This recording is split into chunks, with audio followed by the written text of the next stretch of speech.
दोस्तों, आज हम बात करेंगे बस्ती के बारे में। हमारी आयुर्वेदिक संहिता में अगर हम आचार्य चरक की बात करें तो आचार्य चरक ने बस्ती को अर्ध चिकित्सा बोला है, यानी कि किसी भी चिकित्सा की आदि चिकित्सा तो क्या है, बस्ती है। उसमें भी अगर हम बस्ती को क्लासीफाई करें तो ये बस्ती बहुत बड़ी डाइवर्सिटी रखती है, बहुत विस्तृत रूप रखती है। लेकिन फिर भी अगर हम मोटा मोटा देखें तो इस बस्ती को हम दो रूपों में या दो भागों में क्लासीफाई कर सकते हैं। एक वो बस्ती होती है जो तेल के द्वारा बनती है, जिसको अनुवासन बस्ती बोलते हैं, और दूसरी बस्ती वो होती है जो काढ़े के द्वारा बनती है, जिसमें मुख्य द्रव्य जो होता है वो काढ़े का बना होता है, इसलिए हम इसको निरू बस्ती बोलते हैं। यानी कि एक बस्ती अनुवासन बस्ती होती है, एक बस्ती होती है निरू बस्ती।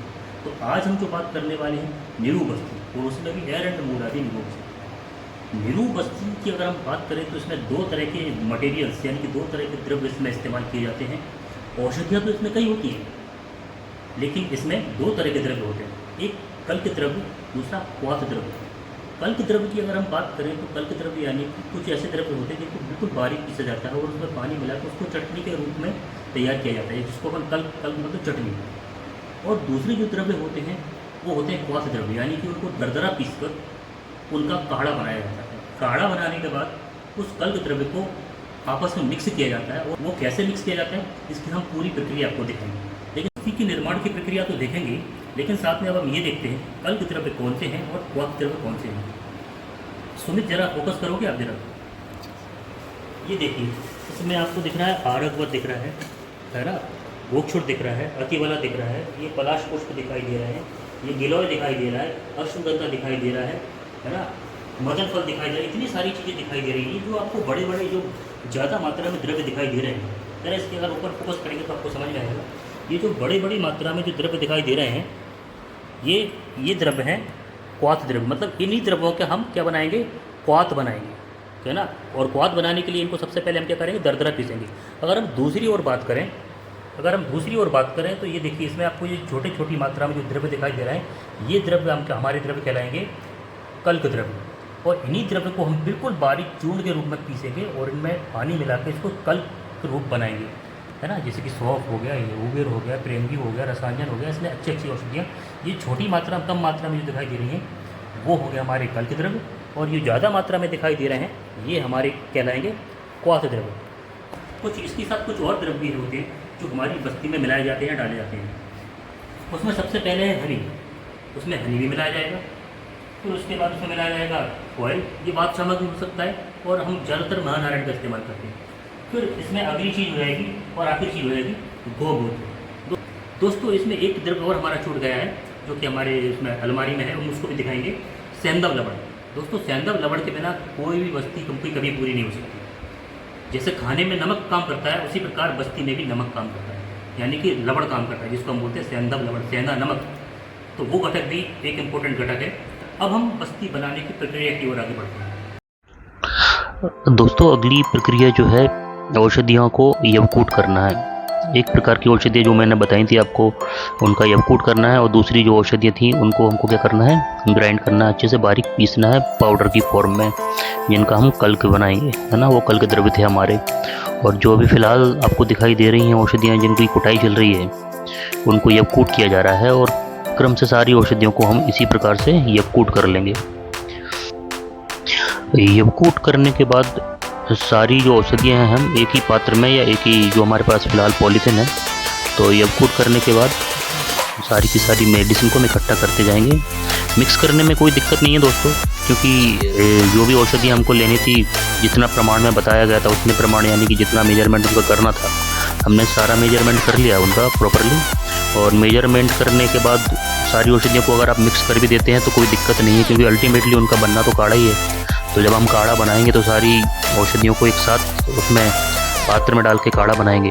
तो इस समय औषधियों को अगर हम मिक्स कर रहे हैं तो ये कोई गलत बात नहीं है, अच्छी बात है, और इससे सारी औषधियाँ एक साथ भी रहेंगी और आपस में अच्छे से मिक्स हो जाएंगी, तो जिससे कि मेजरमेंट, काढ़ा बनाते समय मेजरमेंट में भी कोई दिक्कत नहीं आएगी। तो इसी प्रकार से हम सारी औषधियों का जो है यवकूट कर लेंगे। जैसा कि आप देख पा रहे हैं, देखिए धनाधन यवकूट चल रहा है। और अच्छा, एक चीज़ और है इसमें कि कुछ औषधियाँ ऐसी रहती हैं कि बहुत कठोर होती हैं, उनका यवकूट करने में बड़ा प्रॉब्लम जाता है, बहुत मुश्किल से कुटती पिटती हैं।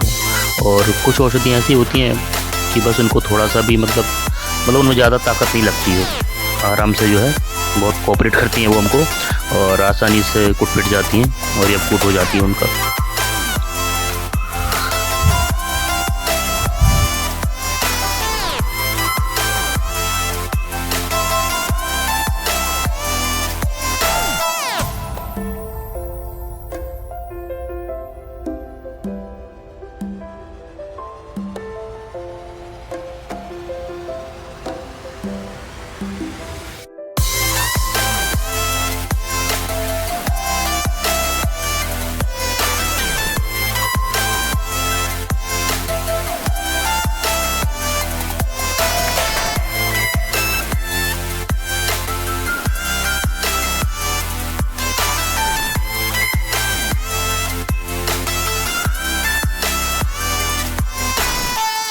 जब हम अच्छी प्रकार से यकृत कर लेते हैं उसके बाद नंबर आता है कल्क द्रव्यों को बारीक पीसने का। तो जो हमने कल्क द्रव्य लिए हैं उनको मिक्सर में सारे द्रव्यों को एक साथ मिला दिया पहले हमने, और मिक्सर को अच्छे से घुमा दिया जिससे कि एक बारीक पाउडर या चूर्ण की फॉर्म में हमको सारे जो हैं कल्क द्रव्य प्राप्त हो जाएं।